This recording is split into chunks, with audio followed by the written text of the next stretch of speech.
Madam ನಿಮ್ಮ ಪಾತ್ರದ ಬಗ್ಗೆ ಹೇಳಿ. ಸಾಧ್ಯ ಇಲ್ಲ, ಸಿನಿಮಾ ನೋಡಿ.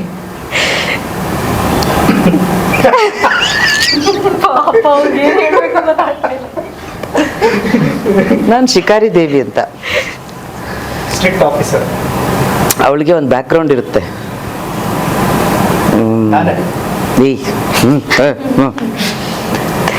ನಾನು ಮಾಡ್ಕೊಂಡಿರೋ ಬ್ಯಾಕ್ಗ್ರೌಂಡ್ ಶಿಕಾರಿ ದೇವಿ ಯಾಕೆ ಆ ಥರ ಇದ್ದಾಳೆ ಅನ್ನೋದಕ್ಕೆ. ಅವಳು ತುಂಬ ಒಂಥರ ಬಡತನದಲ್ಲಿ ಬೆಳೆದಿರೋಂಥ ಒಂದು ಹುಡುಗಿ, ಸಿಂಗಲ್ ಮಗು ಅಥವಾ ಒಂದು 6-7 ಜನದ ಮಕ್ಕಳ ಮಧ್ಯೆ ಬೆಳೆದಿರೋದು, ನೆಗ್ಲೆಕ್ಟೆಡ್ ಚೈಲ್ಡ್. ಅದು ಏನೋ ಆಗಬೇಕು ಅನ್ನೋ ಉತ್ಸಾಹದಲ್ಲಿ ಓದಿ ಆಫೀಸರ್ ಆಗಿರ್ತಾಳೆ. ಶಿಕಾರಿ ದೇವಿ ಅಂತ ಬೇರೆ ಇಟ್ಟಿರ್ತಾರಲ್ಲ, 3 ಸ್ಟಾರ್ ಕೊಟ್ಟಿರ್ತಾರೆ. ಸೊ ಸಿಂಗಲ್ ಪೇರೆಂಟ್ ಅವಳು. ಅಂದರೆ ಅವಳು ಇರೋ ಅವತಾರಕ್ಕೆ ಗಂಡ ಬಿಟ್ಟು ಹೋಗ್ಬಿಟ್ಟಿರ್ತಾನೆ, ಆಯಿತಾ. ಮಗನ್ನ ನಾನೇ ದೂರ ಕಳಿಸಿರ್ತೀನಿ, ಯಾಕೆಂದರೆ ಇಲ್ಲೆಲ್ಲ ವರ್ಕ್ ಮಾಡಬೇಕಲ್ಲ ಇಂಥರ ಜೊತೆಗೆಲ್ಲ. ಸೊ ಕಳಿಸಿ ಇದು ಪಾತ್ರ. ಸಿನಿಮಾ ನೋಡಿದ್ರೆ ನಿಮಗೆ ಪಾತ್ರದ ಒಳ ಹೊರ ಅರ್ಥಗಳೆಲ್ಲ ಗೊತ್ತಾಗುತ್ತೆ. ನೀವು ರಿಯಲ್ ಪೊಲೀಸ್ ಆಗಿದ್ರೆ ಯಾವ ಥರ ಇರ್ತಿತ್ತು? ಬೇರೆದೇ ಇರ್ತಿತ್ತಲ್ವಾ ಅದು? ಇವಾಗ ನೋಡಿದ್ರೆ ಬಸ್ಸಲ್ಲಿ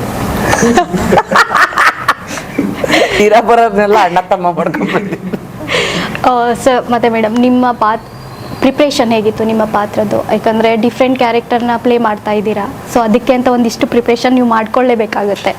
ಆ ಜರ್ನಿ ಪ್ರಿಪ್ರೇಷನ್ಸ್ ಅಂದರೆ ಮೇನ್ಲಿ ಹೇಗಿತ್ತಂದರೆ, ಇದೊಂದು ತುಂಬ ಸೈಲೆಂಟ್ ಕ್ಯಾರೆಕ್ಟರ್. ನೀವು ಟೀಸರ್ ಗ್ಲಿಮ್ಸ್ ಏನಾದರೂ ನೋಡಿದರೆ ಅಥವಾ ಸಾಂಗ್ಸ್ ನೋಡಿದರೆ ಗೊತ್ತಾಗುತ್ತೆ, ಇವಳು ಯಾವಾಗಲೂ ಸೈಲೆಂಟಾಗಿರ್ತಾರೆ.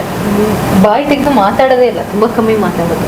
ಆ್ಯಂಡ್ ಮಾತಾಡಿದ್ರೂ ತುಂಬ ಸಾಫ್ಟಾಗಿ ಮಾತಾಡ್ತಾಳೆ. ತುಂಬ ಎಲ್ಲ ಅಕ್ಕಪಕ್ಕ ಏನು ನಡೀತಾ ಇದೆ ಅದನ್ನೆಲ್ಲ ಅಬ್ಸರ್ವ್ ಮಾಡ್ಕೊಂಡು ಮಾತಾಡ್ತಾಳೆ. ಅವಳು ಸುಮ್ಮನೆ ಬೇಕಂತ ಏನು ಮಾತಾಡೋದು. ಸೊ ಪ್ರಿಪ್ರೇಷನ್ಸ್ ಏನಾದರೂ ಇದ್ದರೆ ಅದು ಸಟಲ್ ಆಗಿ ಸೈಲೆಂಟ್ ಆಗಿರೋದಕ್ಕೋಸ್ಕರ ಮಾತ್ರ ಪ್ರಿಪ್ರೇಷನ್ಸ್ ಆಗಿತ್ತು. ಅದು ಬಿಟ್ಟರೆ ನಾನು ಜಾಸ್ತಿ ಅಯ್ಯೋ ಇಲ್ಲ ಈ ಥರನೇ ಮಾಡಬೇಕು, ಈ ಥರನೇ ಸೀರಿಯಸ್ ಆಗಿರಬೇಕು, ಹಿಂಗಿರಬೇಕು ಅಂತ ಏನಿಲ್ಲ. ಜಸ್ಟ್ ಕ್ಯಾರೆಕ್ಟರ್ಗೆ ಅವರು ಸ್ಟೋರಿ ಹೇಳಿದ್ರು, ಪ್ಲಸ್ ಸ್ಕ್ರಿಪ್ಟ್ ಇದು ಕೊಟ್ಟಿದ್ರು. ಸೊ ಅದು ನಾವು ಓದ್ಕೊಂಡು ಹೋಗುವಾಗ ಸ್ಟೋರಿ ಹೆಂಗೆ ಬಿಲ್ಡ್ ಆಗುತ್ತೆ ಹಾಗೆ ಇನ್ವಾಲ್ವ್ ಹಾಕೊಂಡು ಹೋದೆ ಅಷ್ಟೇ. That was only preparation. Rehearsal ಏನೋ ಮಾಡಲಿಲ್ವಾ ಹಾಗಿದ್ರೆ? ವರ್ಕ್ಶಾಪ್ ಈ ಥರದ್ದು ಮಾಡಿಲ್ಲ. ಸ್ಟಾರ್ಟಿಂಗ್ ನಾನು ಮಾಡಿದ್ದಲ್ಲ ಯಾವುದು ಆಫೀಸಲ್ಲಿ ವರ್ಕ್ಶಾಪ್ 2-3 ಡೇಸ್.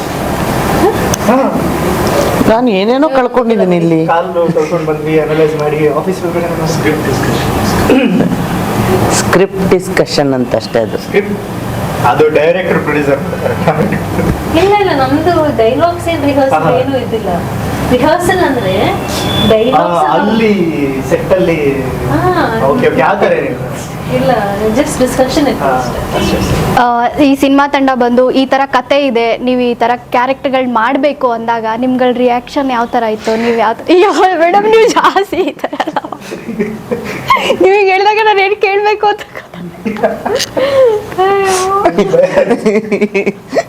ರಿಯಾಕ್ಷನ್ ಹೆಂಗಿತ್ತು? ಆದ್ರೆ ಏನ್ ಅನಿಸ್ತು ಈ ತರ ಕ್ಯಾರೆಕ್ಟರ್ ನಾವು ಪ್ಲೇ ಮಾಡ್ಬೇಕಲ್ವಾ ಅಂದಾಗ ಒಂದು ಖುಷಿ ಅಂತ ಇರುತ್ತೆ. ಸೊ ನಮ್ಮ ಮೈಂಡ್ ಅಲ್ಲೇ ಒಂದು ಈ ತರ ನಾವು ರೆಡಿ ಆಗ್ಬೇಕು ಅಂತ ಇರುತ್ತಲ್ವಾ? ಸೇಮ್ ರಿಯಾಕ್ಷನ್ ಆಗಿತ್ತು, ಬಟ್ ಅಲ್ಲಲ್ಲ ಪಾತ್ರದಲ್ಲಿದ್ಲು. ಅಪ್ಪ ನೀವ್ ಹಿಂಗ್ ಮಾಡಿದ್ರೆ ನಾನು ಏನ್ ಕೇಳ್ಬೇಕು ಗೊತ್ತಾಗ್ತಿಲ್ಲ ನಿಮ್ಗೆ. ಇಲ್ಲ ಇವ್ರು ಹೇಳ್ತಾ ಇದ್ರಲ್ಲ, ನಿರೂಪಕಿಯನ್ನೇ ದಂಗುಗೊಳಿಸಿದ ಫೋರೆನ್ಸಿಕ್ಸ್ ತಂಡ. ಇದನ್ನ ಹಾಕೋಣ, ಇದೇ ಟೈಟಲ್ ಬರಬೇಕು ತಮ್ಲೈನ್ಗೆ. ಆಕ್ಚುಲಿ ನಿಮ್ಮ ಸಿನಿಮಾ ಜರ್ನಿ ಬಗ್ಗೆ ಹೇಳಿ. ಶೂಟಿಂಗ್ ಎಲ್ಲೆಲ್ಲಿ ಸ್ಟಾರ್ಟ್ ಎಲ್ಲೆಲ್ಲ ಮಾಡಿದ್ರಿ? ಹೇಗಿತ್ತು ಸೆಟ್ಟಲ್ಲಿ? ಯಾರೆಲ್ಲ ಜಾಸ್ತಿ ಈ ಥರ ಮಾಡ್ತಾ ಇದ್ದೀರಲ್ಲ ಇವಾಗ ಸೆಟ್ಟಲ್ಲಿ, ಈ ಥರ ಖುಷಿ ಪಡುವಂಥ ಘಟನೆಗಳು ಯಾವುದು? ನೀವೇ ಹೇಳ್ಬಿಡಿ. ಎಲ್ಲಾನು ಇಲ್ಲ ನಾನು ಹೇಳಲ್ಲ, ನೀವೇ ಹೇಳಿ. ಸರಿ, ನಿಮ್ಮ ಸಿನಿಮಾ ಜರ್ನಿ ಈ ಪ್ರಶ್ನೆ ಯಾರಿಗೆ? ಮೂವರಿಗೂ. ಫಸ್ಟ್ ಯಾರು ಮಾತಾಡ್ಬೇಕು? ಮಧ್ಯದಲ್ಲಿ ಕೂತಿದ್ದಾರೆ. ಮೈಕ್ ಇದೆಯಲ್ಲ, ಮೈಕ್ ಇವ್ರ ಹತ್ರ ಇದೆ. ಅಯ್ಯೋ, ಶೂಟಿಂಗ್ ನಮ್ದೆಲ್ಲ ಬೆಂಗಳೂರು ಸುತ್ತಮುತ್ತನೇ ನಡೆದಿರೋದು. And mostly just indoor, mostly it was indoor only. Outdoor ಇದ್ದಿದ್ರು ಬರೀ ಒಂದೆರಡು ಸೀನ್ಸ್, 2-3 ಜಾಗಗಳಲ್ಲಿ ಔಟ್ಡೋರ್ ಇತ್ತು. And that was just couple of shorts ಅಲ್ಲಿ ಇಲ್ಲಿ. ಅದು ಬಿಟ್ಟರೆ ಸಿನಿಮಾ ಜರ್ನಿ ಹೇಗಿತ್ತು ಅಂದರೆ, ನಮ್ಮದು ಜಾಸ್ತಿ ಏನು ಟೈಮ್ ತೊಗೊಂಡಿಲ್ಲ ಶೂಟಿಂಗ್ ತುಂಬ ಲಿಮಿಟೆಡ್ ಟೈಮಲ್ಲೇ ಎಲ್ಲ ಕ್ವಾಲಿಟಿ ಪ್ರಾಪರ್. ಅವ್ರಿಗೆ ಕ್ಲಾರಿಟಿ ಇತ್ತು ಯಾವುದೆಲ್ಲ ಶಾರ್ಟ್ಸ್ ಬೇಕು. ಅವ್ರು ಎಕ್ಸ್ಟ್ರಾ ಶಾರ್ಟ್ಸ್ ಏನೂ ತೊಗೊಂಡಿಲ್ಲ. ಅವ್ರಿಗೆ ಇದು ಶಾರ್ಟ್ ಬೇಕು ಅಂದರೆ ಅಷ್ಟು ಮಾತ್ರ ತೊಗೊಂಡಿದ್ದಾರೆ. ಇವಾಗ ಒಬ್ಬರೊಬ್ಬರು 5-6 ಗಂಟೆ ಸಿನಿಮಾ ಮಾಡಿಬಿಟ್ಟು ಅದನ್ನು 2 ಗಂಟೆ ಕಂಪ್ರೆಸ್ ಮಾಡ್ತಾರಲ್ಲ, ಹಾಗೇನಿಲ್ಲ. ಅವ್ರಿಗೆ ಯಾವ್ಯಾವ ಶಾರ್ಟ್ಸ್ ಬೇಕು ಅಂತ ಕ್ಲಾರಿಟಿ ಇಟ್ಕೊಂಡು ಆ ಶಾರ್ಟ್ಸ್ನ ಮಾತ್ರ ನಾವು ಶೂಟ್ ಮಾಡಿದ್ದೀವಿ ಅಷ್ಟೇ. ಹೇಳಿ. ಹೇಳಿ, ಚೆಕ್ ಕೇಳಿಸ್ತಿದ್ಯಾ? ಹೇಳಿ. ನಮ್ ಜರ್ನಿ ಎಲ್ಲಿಂದ ಶುರುವಾಯ್ತು ಅಂದ್ರೆ ಓಡೋದ್ರಿಂದ ಶುರುವಾಯ್ತು. ನಿಮ್ಮ ಮನೆ ಆಕ್ಚುಲಿ ಪಾಪ ಇವ್ರದ್ದು ಶೂಟಿಂಗ್ ಸ್ಟಾರ್ಟ್ ಆಗಿರೋದೆ ಫಸ್ಟ್ ದಿವಸನೇ. ಐ ಥಿಂಕ್ ತುಂಬಾ ಓಡಿದ್ದಾರೆ. ಫಸ್ಟ್ ದಿವಸ ಬೆಳಗಿಂದ ಸಾಯಂಕಾಲವರೆಗೂ ಓಡು. ಈಗ ನಾನು ಇದನ್ನ ಹೇಳ್ಬೇಕು, ನಾನು ಯಾವ್ದೋ ಸೀರಿಯಲ್ ಅಲ್ಲಿ ನೋಡ್ದೆ, ಅಲ್ಲೂ ಸರಿಯಾಗಿ ಓಡ್ತಾ ಇದ್ರಿ ಸೀರೆ ಎತ್ಕೊಂಡು. ನಾನು ಫಸ್ಟ್ ನೋಡ್ದಾಗ್ಲೇ ಓಡ್ತಾನೆ ಇದ್ರಿ, ಹಾಗೆ ಸಿನಿಮಾದಲ್ಲಿ ಓಡ್ತಾನೆ ಇದ್ದೀರಾ. ಸ್ವಲ್ಪ ಹಂಗೆ ಓಡೋದು ಬೀಳೋದು. ಇದು ಫೋರೆನ್ಸಿಕ್ಸ್ ಜರ್ನಿಗೆ ಅಂದ್ರೆ ಈ ಕತೆಗೆ ನಾನು ಎಂಟ್ರಿ ಆಗಿದ್ದೆ ಒಂಥರ ವಿಸ್ಮಯಕಾರಿ ಘಟನೆ ಅದು. ಹೌದು. ಸೊ ಇವರು ಒಂದಿನ ಶೂಟಿಂಗ್ ಮಾಡಿ ಅದಾದ್ಮೇಲೆ ಬಂದು ನಾನು ಕೇಳಿದ್ರು, ನಾನು ಹ್ಞೂ ಅಂದೆ. ಇಲ್ಲ, ಒಂದಿನ ಶೂಟಿಂಗ್ ಮಾಡಿ ಅಂದ್ರೆ ಇವ್ರ ಕ್ಯಾರೆಕ್ಟರ್ಗೋಸ್ಕರನೇ ಒಂದು ಶೂಟಿಂಗ್ ಮಾಡಿದ್ವಿ ಒಂದು ದಿವಸ. ಆ್ಯಂಡ್ ಅದು ಸೆಟ್ ಆಗಿಲ್ಲ ಅಷ್ಟು. ಮತ್ತೆ ಇದು ದರ್ಶನ್ ಅವರು ಇವ್ರನ್ನ ಕಾಂಟ್ಯಾಕ್ಟ್ ಮಾಡಿದ್ರಂತೆ. And it was perfect match. ಅವ್ರೇನು ತಲೆಯಲ್ಲಿ ಅನ್ಕೊಂಡಿದ್ರು ಇವ್ರಿಗೂ ಪರ್ಫೆಕ್ಟ್ ಆಗಿದೆ. ಅಂದ್ರೆ ಅವ್ರು ಅಷ್ಟು ಚೆನ್ನಾಗಿ ಆ್ಯಕ್ಟ್ ಮಾಡ್ತಾರೆ ಅಂತ. ಅಂದ್ರೆ ಸೇಮ್ ಡಿಟ್ಟು ಆ ಥರ ಇರೋದು ಅಂತಲ್ಲ, ಚೆನ್ನಾಗಿ ಆ್ಯಕ್ಟ್ ಮಾಡ್ತಾರೆ ಅಂತ. ನೋಡಿ, ನಿಮಗೆ ಕೇಳಿರೋ ಕ್ವಶನ್ಗೆ ಅವ್ರು ಆನ್ಸರ್ ಮಾಡ್ತಿದ್ದಾರೆ ಅಂದ್ರೆ ಅದರಲ್ಲೇ ಗೊತ್ತಾಗುತ್ತೆ. ಗೊತ್ತಾಗಿದೆ ಅವಳಿಗೆ ನನ್ನ ಬಗ್ಗೆ. ಸರ್, ನೀವು ಹೇಳಿ ನಿಮ್ಮ ಸಿನಿಮಾ ಜರ್ನಿ ಬಗ್ಗೆ. ಮತ್ತೆ ಅದು ಅಲ್ಲೇ ಸೆಟ್ಟಲ್ಲಿ ಇವಾಗ ನಿಮ್ಮದು ಫಸ್ಟ್ ಸಿನಿಮಾ ಅಂತ ಅನ್ಕೋತೀನಿ, ನಿಮಗೆ ಎಕ್ಸ್ಪೀರಿಯನ್ಸ್ ಹೇಗಿತ್ತು? ಯಾಕಂದರೆ ಕ್ಯಾಮ್ರಾ ಫೇಸ್ ಮಾಡಿರಲ್ಲ, ಸೊ ಅದ್ರ ಬಗ್ಗೆ ಹೇಳಿ. ಕ್ಯಾಮ್ರಾ ಫೇಸ್ ಮಾಡಿದ್ದಾನೆ. ಸಿನಿಮಾದಲ್ಲಿ ಹೀರೋ ಕ್ಯಾರೆಕ್ಟರ್ ಮಾಡ್ತಿದ್ದೆ. ಮೂವಿ ಅಂತ ಬಂದಾಗ ಫಸ್ಟ್ ಡೆಬ್ಯೂ ಮೂವಿ, ಒಂದೊಳ್ಳೆ ಎಕ್ಸ್ಪೀರಿಯನ್ಸ್, ಬೆಸ್ಟ್ ಎಕ್ಸ್ಪೀರಿಯನ್ಸ್ ಅಂತ ಹೇಳ್ಬೋದು.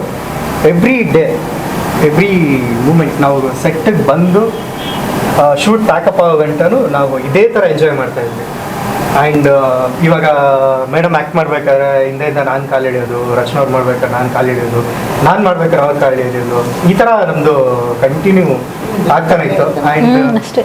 ನಾವು ಬ್ರೇಕ್ ಊಟಕ್ಕೆ ಹೋದಾಗಲೂ ಕೂಡ ನಾವು ಇದೇ ಥರ ಕಾಲು ಹಿಡ್ಕೊಂಡೆ ಈ ಥರನೇ ಮಾಡಿ ಶೂಟಿಂಗ್ ಕಂಪ್ಲೀಟ್ ಮಾಡಿದ್ವಿ. ಅಲ್ಲ ಸರ್, ನೀವು ಈ ತರ ಹಿಂಗಿದ್ರಲ್ಲ, ಡೈರೆಕ್ಟರ್ಗೆ ಯಾವತ್ತೂ ನಿಮ್ಮ ಮೇಲೆ ಕೋಪನೇ ಬರ್ಲಿಲ್ವಾ? ಬೈಯೋದು ಅದೇನು ಮಾಡ್ಲಿಲ್ವಾ ಡೈರೆಕ್ಟ್? ಮಾಡ್ತಿದ್ವಿ ಮೊದಲು. First ಕೆಲ್ಸ. ನಮಗೆ ಒಂದು 3 ಗಂಟೆ ಫ್ರೀ ಇದೀರಾ, ಹೋಗಿ ಆಟ ಆಡ್ಕೊಳ್ಳಿ ಅಲ್ಲ ಬ್ರೋ, ಹ್ಯಾಪಿ ಅಲ್ಲ? ಇವಾಗ ಸೀನ್ ನಡೀತಾ ಇರುತ್ತೆ, ಇವಾಗ ಇವ್ರದಿಬ್ಬರದೇನೋ ಸೀನ್ ಸೀರಿಯಸ್ ಆಗಿ ನಡೀತಾ ಇರುತ್ತೆ, ಹಿಂದೆ ನಿಂತ್ಕೊಂಡು ನೀವೇನೋ ಒಂದು ತಮಾಷೆ ಮಾಡೋದು, ಅದಕ್ಕೆ ಸೀರಿಯಸ್ ಸೀನ್ ಹೋಗ್ಬಿಟ್ಟು ಅಂತವೆಲ್ಲ ಮಾಡಲ್ಲ. ಎಂತ ಒಳ್ಳೆ ಟೀಮ್ ನಿಮ್ದು ಹಾಗಿದ್ರೆ. ಈವನ್ ಬೇಕಾದ್ರೆ ರೀಲ್ ಮಾಡಿದೀವಿ, ಸೀನ್ ಮಾಡ್ಬೇಕಾದ್ರೆ. ಅದು ರೀಲ್ ನಾವು ರೀಲ್ ಮಾಡಿ ಅಪ್ಲೋಡ್ ಮಾಡಿದ್ಮೇಲೆ ಗೊತ್ತಾಗಿತ್ತು ನಾವು ರೀಲ್ ಮಾಡಿದ್ವಿ ಅಂತ. ಎಷ್ಟು ರೀಲ್ ಮಾಡಿಸಿದ್ರಿ ಹಾಗಿದ್ರೆ? ಏನಿಲ್ಲ, 1-2-3 ಮಾಡಿದೀವಿ. ಬಟ್ ಅಂದ್ರೆ ಸೀರಿಯಸ್ ಸೀನ್ ಇದ್ದಾಗ್ಲೂ ಕೂಡ ಅದ್ರ ಮಾಡ್ಬಿಟ್ಟು ಎಕ್ಕಸಕ್ಕ ಅಂತ ಮಾಡ್ತಾ ಇದ್ವಿ. ಹಂಗಾಗಿ ನಾವು ಕತೆಗೆ ಅಥವಾ ನಮ್ಮ ಕೆಲಸಕ್ಕೆ ಮೊದಲು ಮಹತ್ವ, ಆಮೇಲೆ ಮನೋರಂಜನೆ. SS ಟಿವಿ, ಸಿನಿಮಾ ಜಗತ್ತಿನ ಕ್ಷಣ ಕ್ಷಣದ ಸುದ್ದಿಯೊಂದಿಗೆ.